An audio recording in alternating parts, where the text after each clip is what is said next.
Phase 2 of the In Search of America project is much different than Phase 1. Phase 1 was a quest to find the answer to a single question, is this all that America is about? But Phase 2 is simply a look at America. No questions, no bias, no preconceived notions, just what is America about in the years 2024 and 2025.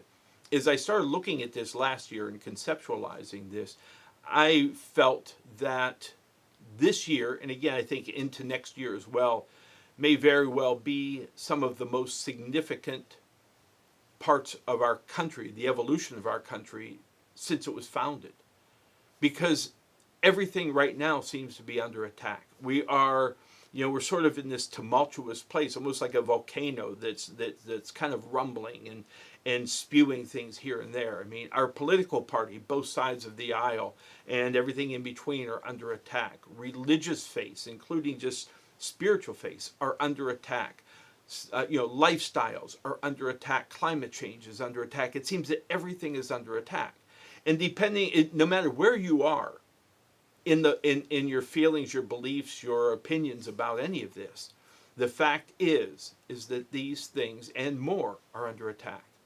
And so I want to show this. I want to document this. And again, completely unbiasedly. I want to show the good, the not so good, the positive, the not so positive. I want to show it all, again, without bias, so that not only can we see it now, but even more importantly, I believe, is to have this as a visual record for the future, 50, 100 years down the road, for people to look, depending on what happens now, for people to look back and have this visual record along with text, written words, that say, this is what happened. This is the truth. This is exactly, overall, the entire story of what happened.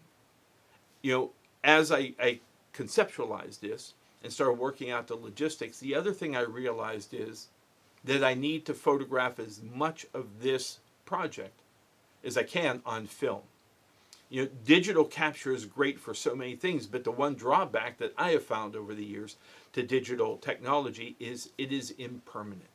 It does, pixels evaporate, technology changes where we can't access, certain files, on and on. Whereas if it's created on film, if it's shot on film, that will be an archive in and of itself, and it will last at least 100 years.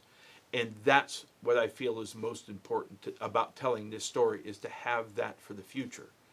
But again, I want to know, this is a curiosity for me as well, I want to know and I want to bear witness. Most of my career as a photojournalist has been documenting history as it's unfolded all over the world.